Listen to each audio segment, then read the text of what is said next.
Hello, welcome back. I'm Dr. Robin Kelly, concerned about the 5G rollout and how that is being implemented without adequate safety testing, and adding my bit, I suppose, as a family doctor who's been around for a bit of time. My last presentation on video talked in depth about a paper that showed that radio frequencies that are not at a level that heat the body are being used to treat advanced cancers, and how there's much interest in this, still very much in the experimental phase, but attracting the attention of what are sort of 19 authors from leading research and cancer hospitals around the world.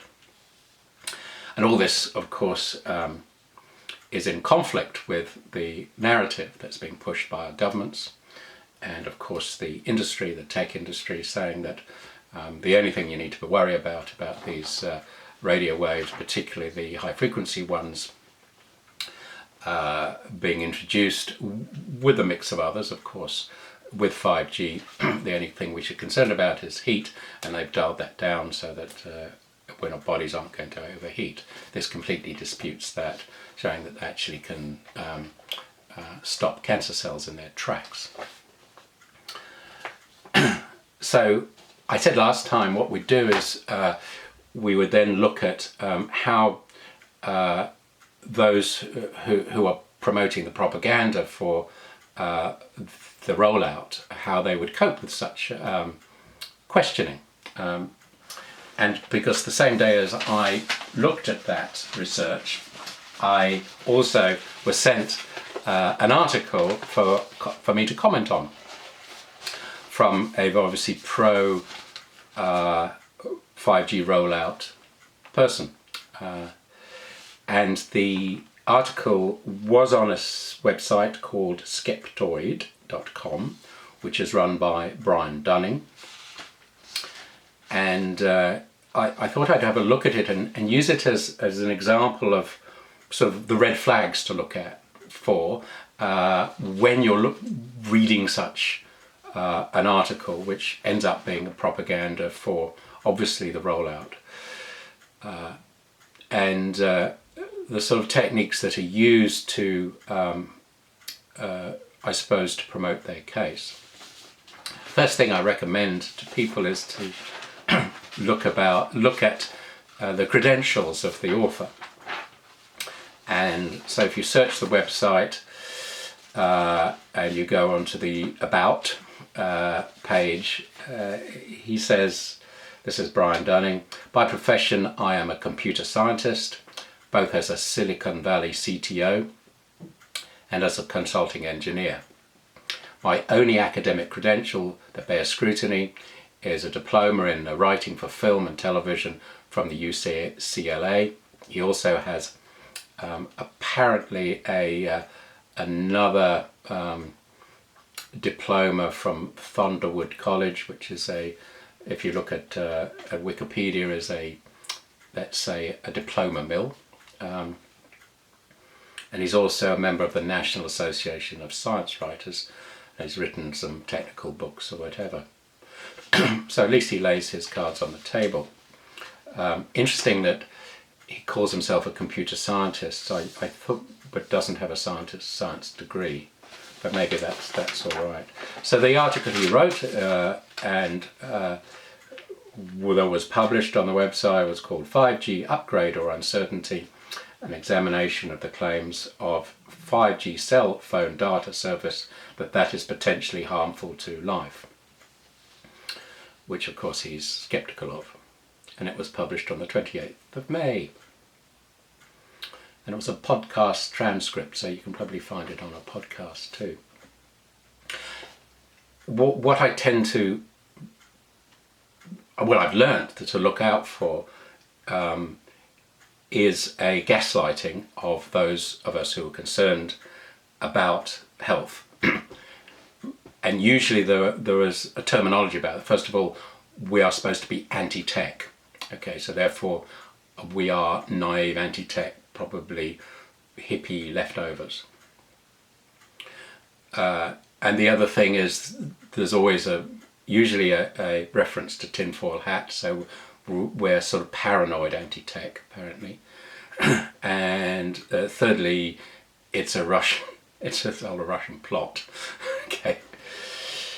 So he's a good writer, I'd have to say that, Brian. He's a good writer, and after a couple of opening paragraphs he starts laying into the National Toxicology Program in association with the National Institutes of Health in the US, which showed significant changes and risks of brain cancer and heart cancer in animals, and which he says is barely significant, and he ends up the paragraph by saying it's one single outlier study with insignificant results, likely caused by confounding factors. Anyway, that's his view, so he's dissed that. Then he goes into really quite a good exposition for the next page or so of the electromagnetic spectrum, something of weird stuff about hearing radio signals and things. Anyway, we'll go right to the bottom line, which he claims. He says the bottom line is heat is the only influence radio can have on the body. And of course, you know, in the light of what further information that I'd read that day about the non-ionizing radiotherapy outside any thermal effects, I thought I'd communicate with him. Oh, by the way, yes, he also, last couple of paragraphs, anti-tech people, the only people that would be in any way disagreeing with him would be anti-tech, tinfoil hat, yes, and it's all a Russian plot promoted by RT America because they see America leading the way in 5G technology. Yep. Okay. So those were his. That was his voice, if you like. So my reply, or my question to him, was, "Hello, Brian. As a trained medical science researcher and a medical practitioner for over 40 years, and UK trained in radiation oncology, how do you defend your bottom line?" And I quote his bottom line back to him. Bottom line, heat is the only influence radio can have on the body, versus this paper which I sent to him in a sort of layperson's form.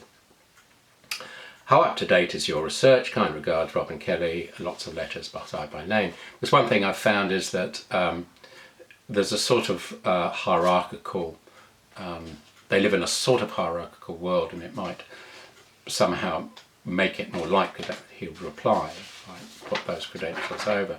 And to give him his great credit, he did. And this is his reply: "Many people have been sending me that device, and also things like RF ablation, which I've had myself." RF ablation is using heat from radio waves at higher intensity locally. It's not relevant to our discussion at all. There are also a couple of other competing devices making similar claims. The devices making the claims, not the people, I see. "Okay, I looked at them myself," this is him talking, "and I also put it onto my research list, and it seems clear at this point they probably don't do anything at all except perform wallet extractions. Therefore, the only people possibly who are doing this, all these researchers, as far as I'm concerned, are only just did it for the money." So that's his expert opinion, if you like. So, and he says, "Thanks, Brian." So I was pleased with that. I thought, could reply to that. So I said, "Hi, Brian. Does this mean that you are saying the research scientists completely made up their calcium channel claims?" And I quote the lead researcher, who said, "We discovered that a specific calcium channel was acting like an antenna for the radio signals we sent out, which allowed calcium to penetrate the liver cancer cell membrane and go into the cell, triggering the liver cancer cell's growth arrest. Our team found that it was the influx of calcium that stopped the growth of these cancer cells and shrunk, and in some cases eliminated the tumour." this effect is the same even if the cancer had spread to the other parts of the body. End of his quote. Then I go back to me.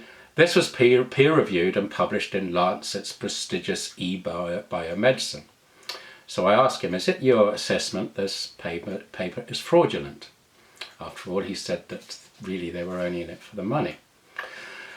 To which he replied, curtly now, no, I did not say any of those things.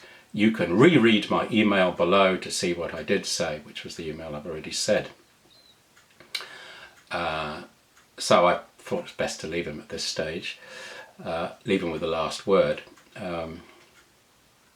So there you are, a few hints on what to look out for as the propaganda rolls out about 5G.